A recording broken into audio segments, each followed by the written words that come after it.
What is up, everyone? Welcome to let me make sure this is on. Okay. Welcome to our first live episode of Best Available. We made it. Football. It just feels so good for the NFL to be back. And obviously, there's plenty to talk about this week. This is more of a working out the kinks as we get used to live. We're going to go live on 11:30 a.m. Eastern on Sundays. This is more of a celebration. We get to celebrate there's NFL football in an hour. And then B, just work out the kinks, work out everything else as we try to get more comfortable, with the live stream format. This is brand new to me. So if you're panicking as far as like, why does this look a little, choppy things, just bear with me as we get comfortable with it. Why don't we go ahead and dive into the game tonight, though? Probably not the most exciting matchup to kick off the season with Cowboys, Eagles, especially after the Cowboys part ways with Micah Parsons. But I'm going to tell you, I bet the Cowboys plus 8.5. You're probably thinking, like, why are you taking the Cowboys? I'm going to do it as a thank you to Jerry Jones personally for giving the Green Bay Packers his best player. But in all reality, if we're talking about a game like this, I think just 8.5 is so many points for an NFL game, especially the season opener where there's so many unknowns. And I do believe that the Cowboys have a legitimate mismatch in this game. And that's their passing offense versus the Eagles secondary. I do really like Cooper DeJean. I think that Quinion Mitchell is a future star in this league. But I believe Adoree Jackson is starting on the other side. I've got some other questions about the safeties. They've lost a lot of talent as far as their pass rush. And I just think it poses a real mismatch in this game where I think the Cowboys can at least hang on or put points on the board. And again, like 8.5 is just an obscene number to me. So I'm taking the Cowboys 8.5. I think the Eagles win this, but I just think the Cowboys are going to put up a better fight than you're thinking. But let's dive into the inactives. And truthfully, let me get my screen shared here. Again, first live stream. Just bear with me as I do all of this. We're going to share this really quick. Just look through the inactives really quick because, there's not too many big surprises here, right? But the one that stands out to me is Mozzie Smith. This is a guy that the Cowboys took in the first round in 2023. This is a 24-year-old defensive tackle they had all these high hopes for, and he's a healthy scratch today. If he wasn't going to be inactive, the reports were that he was just not going to be rotated in, even if he was active. That is a searing indictment on your first round pick. I know they traded for Kenny Clark. He just showed up, and they're expecting him to play a part tonight, I guess. Mozzie Smith being inactive is just really disappointing. And if you're wondering, like, Tyler, why are they not even having their first round pick from 2 years ago active? He sucks. And if you've watched this channel, I do not bash players. I'll be critical. I'll be harsh. I don't like to just say a guy outright sucks. I think this guy sucks.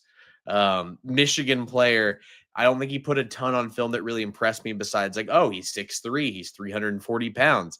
He moves a little bit, but I'm not sold, man. And I appreciate the Cowboys for evaluating and realizing like, hey, this seems like a lost cause.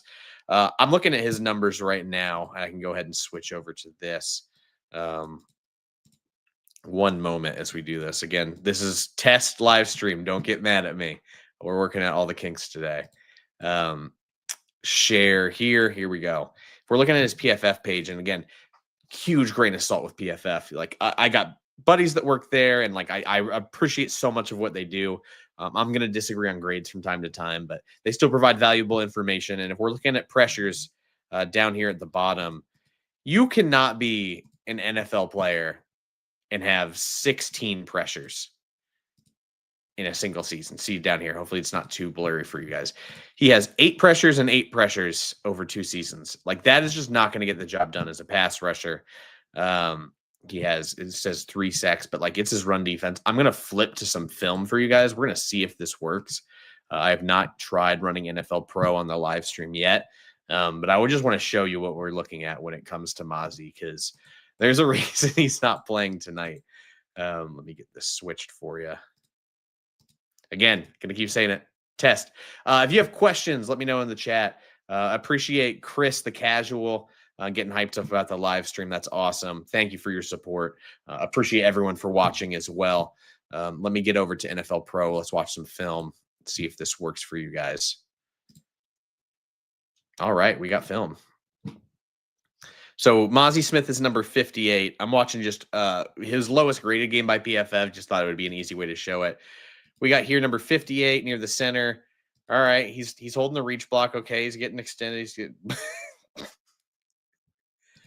that is unfortunate for the guy. Just gets tripped up here. It looks like by number 13. Not a good first impression from the game. But we can just keep going through here. I mean, it is unfortunate film to watch, I think, to say the least. Just some stuff you do not want to see. I hope it's not too choppy for you guys. Let me know again in the comments if anything's going away grainy or hard to follow. I'm watching this for the first time, by the way. I did not prep to watch Mozzie Smith tape, but saw he was inactive before he went on and said, let me throw some of this on. We're sidestepping away from the center and just losing our footing and giving up, 5 yards, but there's a holding called negating it. But dude, that's bad.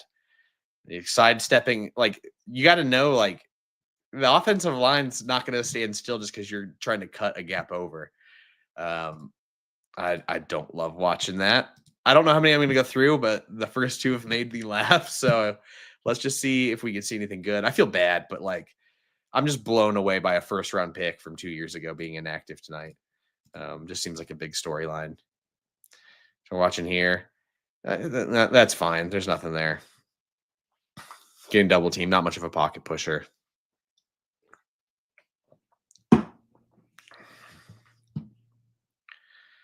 Double team. All right, nothing there. This is my process, by the way. If you've watched the channel, you watch the film, I'm going to go through tape. Film video is smooth. Thanks, Archon. Oh no, Archon's in here. We got to be careful what we say. It's just unfortunate to watch this stuff. I feel like he's not generating any push on this either. He's trying to get over the reach block, but I don't think he's influencing that at all. He just ended up on the ground, man. This is unfortunate. Yeah, I'm sorry. I don't know if you guys want this stuff for future live streams, I'm happy to do this. I just thought this was an interesting tackle. He's just not a factor in this game. We can go ahead and close that. I wanted to look at it a bit at it because that's bad. I am excited to watch Kenny Clark tonight. Again, as a Packers guy, he was playing out of position last year, new defensive scheme. Supposedly was dealing with a back injury the whole year. So just wasn't as effective as Packers fans are used to. But if he's fully healthy this year, I can expect him to be pretty solid in that interior. So that should be an upgrade in Dallas's front. The big question now, though, is that pass rush. It looks like the current depth chart features Sam Williams at the end and Dante Fowler. One name I'm super excited about, see if he rotates in today. Number 41, Donovan Ezeraku out of Boston College, was a pass rusher I am super high on, and I'm really hoping he gets some run tonight. This is a guy at a Boston College that's undersized, had really good length, and was just a total technician for Boston College. If I remember correctly, he finished second in the nation in sacks. So was legitimate generating pressure with that length that helped him. He had really good bend and fluidity, and then was just a true technician. You can tell this is a pass rusher that really worked on his craft. I'm fascinated to see how it's going to work at the NFL level for a smaller guy like him. But he's so lengthy, so bendy, and has so many different moves at his disposal. I think that's going to be a really interesting one to watch. So really looking forward to that. Again, if you have any questions and you're watching, it doesn't have to be about Eagles, Cowboys. Throw in here. We can talk about whatever. I'm having a drink. I hope you guys are too. It is a perfect day to celebrate football. I spent the afternoon, going out, have an early dinner, walk around, enjoy the nice weather here in Indiana. I hope you guys are too. So many, just different angles to attack. Again, it does not have to be about tonight's game, could be about tomorrow's game, anything Sunday, college football. Just let me know in the comments. Going back to the Cowboys, again, I think the offensive line's in pretty good shape for now. Tyler Guyton is a really interesting one to me. but I just think that interior has always been rock solid. I'm fascinated by Cooper Beebe. He's a guy a couple years ago I was pretty high on and was excited to see. But I thought he had some limitations. So I'm very interested to see him at center. We got a question from Dylan Bishop. Dylan, what's up, man? How quick am I going to regret trading Matthew Golden in my fantasy league? Phenomenal question, Dylan. It's a rookie wide receiver thing, right? Especially in a dynasty league. Any wide receiver you can take, whether it's Emeka Egbuka or Ted McMillan, like they may have one good game and fizzle out or take a minute. Like, be patient with rookies, right? These are guys that just need to get acclimated. Like, even if you're looking at running backs, it just takes some time to get into that workload, get acclimated, caught up to speed. You'll see some reps here and there. But for Matthew Golden specifically, man, like, I know I'm biased as a Packers fan. I think a big year is coming as far as what to expect from that kid. I mean, keeps getting talked about how effective of a vertical threat he is, because he's a sub 4.3 40 guy. Was a deep threat in college. But what I think really stood out for me with Matthew Golden, I think he's a true technician at the position and does not get enough credit for that. It's not just his ability to accelerate; it's his ability to decelerate, gear down, his footwork, his contested catchability, his body control. All of that really stands out to me with Golden. And it keeps showing up in training camp from everything I've heard and seen. It's a guy that dominated one-on-ones. The thing I found fascinating, and this is where I like to get into vibes. I watch a lot of film. I love my vibes. When it comes to switching jersey numbers, he mentioned that it wasn't his decision. It was like approached, like someone approached him with the team about switching to number 0. He said that today in a locker room media availability. I thought that was really interesting. Because it's not his decision. It was just like, hey, I guess it is ultimately his decision. But the fact that someone came up to him like, hey, do you want to switch to number 0 is very cool. Quentin Carroll, hey, thanks for joining. Appreciate you coming on the chat. Everyone popping on. But yeah, Dylan, don't panic. I honestly think the fact that he's on the ones with a depth chart, I know it's unofficial depth charts, but the fact that he's a first string wide receiver, we don't see a lot of those guys as rookies. Like Travion Henderson's RB3 right now. Bill or Ja'Cory Cross-Merritt is RB4 in Washington. I refuse to believe those. But the fact that they have him as a first string, I think he's going to be involved right away. And I am curious to see how they attack Detroit's secondary on Monday. I have a hard time believing that defense is going to be as good this year as they were last year. Like, I need to see Aiden Hutchinson before I'm totally believed in it. I just think as far as coming off a broken leg, the offseason like workout video he released or his trainer released, again, we're just going off a random workout video, but like he looked slow. But again, this is one of the most talented players, pass rushers in football. So I'm not gonna, knock him for that. So we'll see what happens with Matthew Golden. But Dylan, appreciate you coming in with a comment. Again, any other random questions you have, I'm happy to answer anything. We can switch over to the Eagles. Selfishly very excited tonight. I made the weird decision, almost accidentally. We'll say accidentally. I took both Saquon and Jalen Hurts in fantasy. So basically going to get all the rushing touchdowns this season from Philly. But if we're going through this depth chart really quick, I mean, one name to look out for that I'm really excited about on that defense is a guy I was so high on coming out of Texas, and that's Moro Ajomo. He's going to obviously have to step up with the departure of Milton Williams and, everyone in that front 7 leaving. But I loved Ajomo. I could not believe he was the 7th round pick when he was taken. I was just a huge fan. Ooh, Quentin, good one. Makuba going to get a pick. Absolutely love Andrew Makuba as well. We can pivot there. Talk about a safety that flies over the field. I'm glad you brought up Makuba. Kind of overlooked him when we were talking about how the passing game in Dallas might be a mismatch. I don't know if Makuba is going to be ready all the way yet, but man, that dude flies all over the field. Random personal fact. He's from the same town in Zimbabwe as my girlfriend went to school in growing up. So that was a really random connection I learned through the draft process. But Makuba is like a heat-seeking missile as far as coverage goes. Like, I think if you watched I think it was the Georgia SEC game, he's just flying all over the field. His instincts and trigger are just really good. Quentin talked about our Longhorns. Well, I know you've had a long season with the Longhorns. At least a rough start, and the way last season ended. Yeah, Makuba is not afraid to throw his body at all. That is a guy.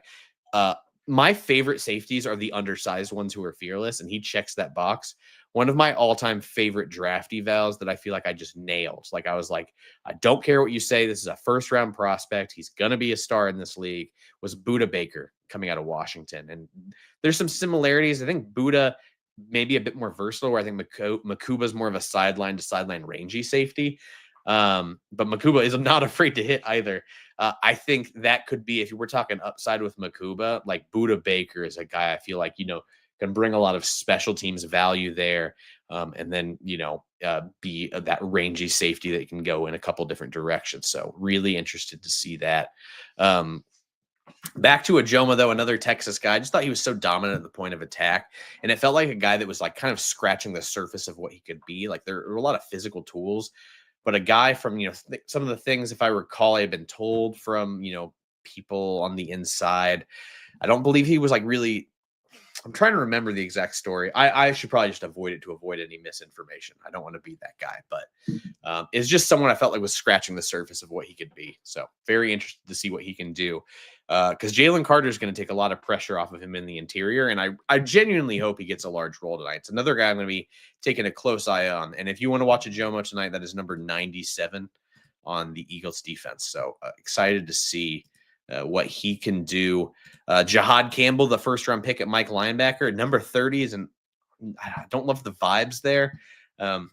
Again, we're a film YouTube channel, but I'm still going to go off vibes when I can.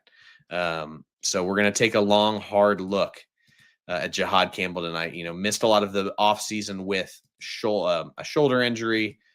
I'm very curious to see, like, man, that is a guy that looks like he was built like an action figure. Flies all over the field, is mean when he comes into contact.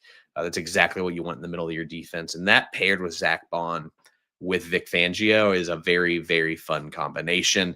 I don't know how. I know I talked about Dallas's passing being a mismatch. Sorry, I tend to talk fast. The run game is going to struggle. Like Jaden Blue's inactive. I was kind of excited and hoping to see him tonight. It's going to be Javonte Williams, who I want to still believe in, but with all those injuries, I'm worried he's cooked. And then is it Rico Dowdle? Is Rico Dowdle on Dallas? I'm going to confirm that real quick. Bear with me. Sorry, it's Miles Sanders. I got the wrong Panthers running back. Okay. If it was Rico Dowdle, I would have been a little more excited. I believe he's still in Carolina then. I keep getting those two guys mixed up. Once we're in the season, get a little bit more, comfortable and acclimated with it. Let's turn on some Ajoma film. How does that sound? I want to watch some of this. Let's see if we have any preseason tape to go through.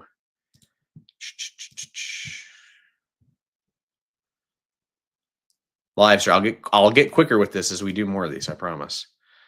NFL Pro, by the way, if you do not have this, is like a godsend as far as things you can look at, because it just makes my life so much easier. Moro, Ajomo. Did he play preseason this year? We're going to find out real quick.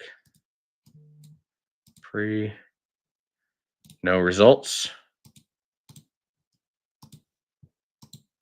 This is great live streaming. Andrew, what's up, man? Appreciate you coming on. Thanks for coming in, joining us. We're trying to find Moro Ajomo tape. I don't know if there's any from the preseason, which is fine. Let's just dive into some 2024 regular season games. Random game. Let's not watch the Packers. It's going to make me sad. All right, we got week 15 against Steelers. Instead of on field, I want to see defense.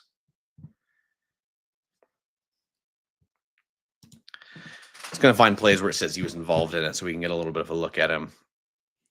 Should be number 97.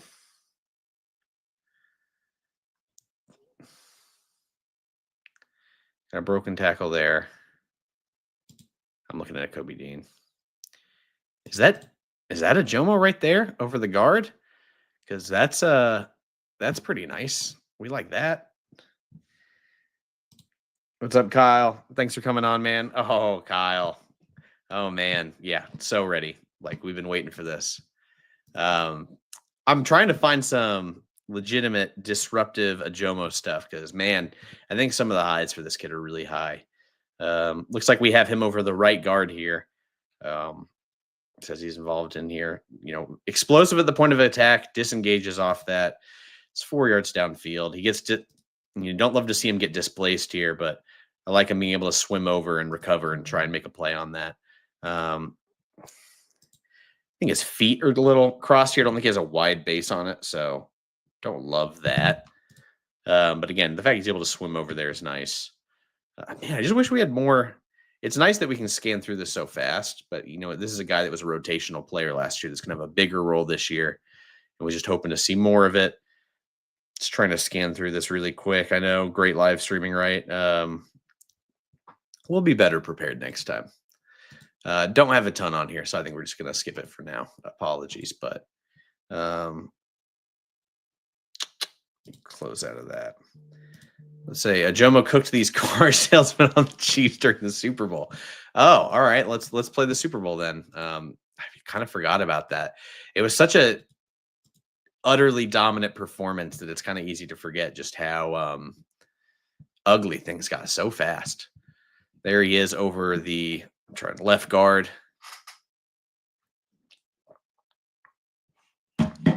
That's generating some pocket push. We'd like to see that. That's good motor too. Oh gosh, he got clobbered.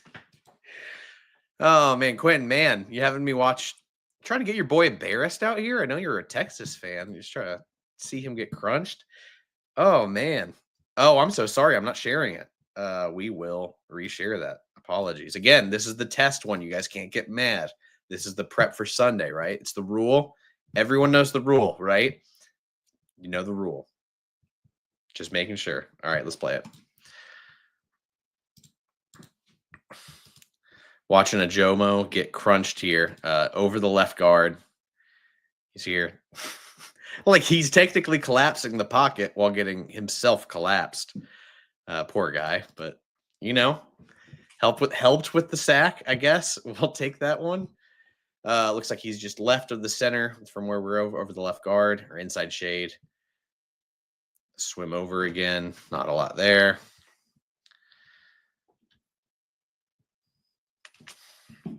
The pick six. Not doing a whole lot on the rollout. Here we go. Tackle for loss from Ajomo. Once again, inside shade of the left guard. All right, really random.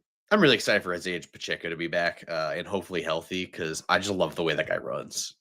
He runs like he caught the grass sleeping with his wife. That is genuinely how I feel about Isaiah Pacheco. All right, let's play it. Jomo gets a little.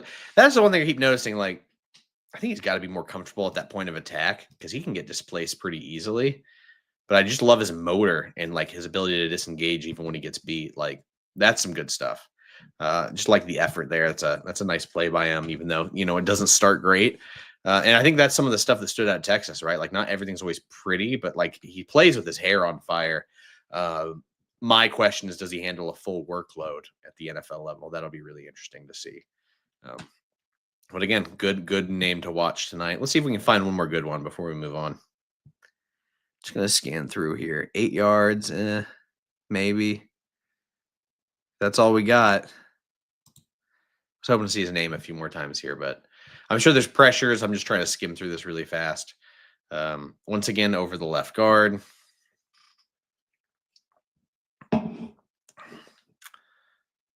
Jeez. I mean, he's not like hauling ass, but I just appreciate him just launching his body. That's the kind of guy I would not want to get hit by. That's fun.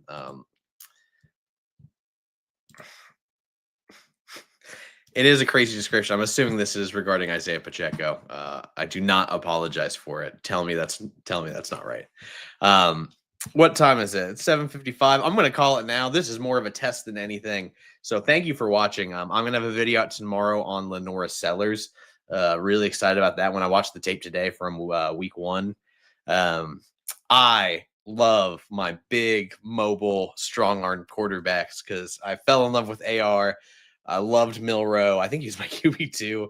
I still believe. I actually love that Milroe ended up in a situation where he does not have to start right away. So I'm going to hold on to my Milroe stock.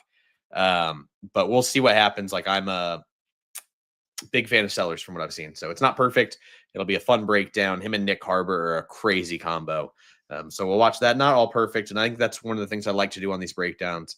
Not always going to be good, not always going to be bad. So stay tuned for that tomorrow, hopefully sometime around noon. I just get it up as soon as I can. And then, we'll have some videos to go over from next week or this weekend to talk about some stuff. I'm going to be keeping an eye, obviously, on the fact we get Bills Ravens on Sunday night. Like, how blessed are we? That is just the perfect way to top off week one. I cannot wait. But enjoy the games tonight, everyone. We'll be back for a live stream Sunday at 11:30 a.m. Eastern, right as inactives come out, so we can go through all of that fantasy betting advice. Appreciate everyone that logged in. Seriously, Quentin blew up the chat. Kyle, it's good to hear from you.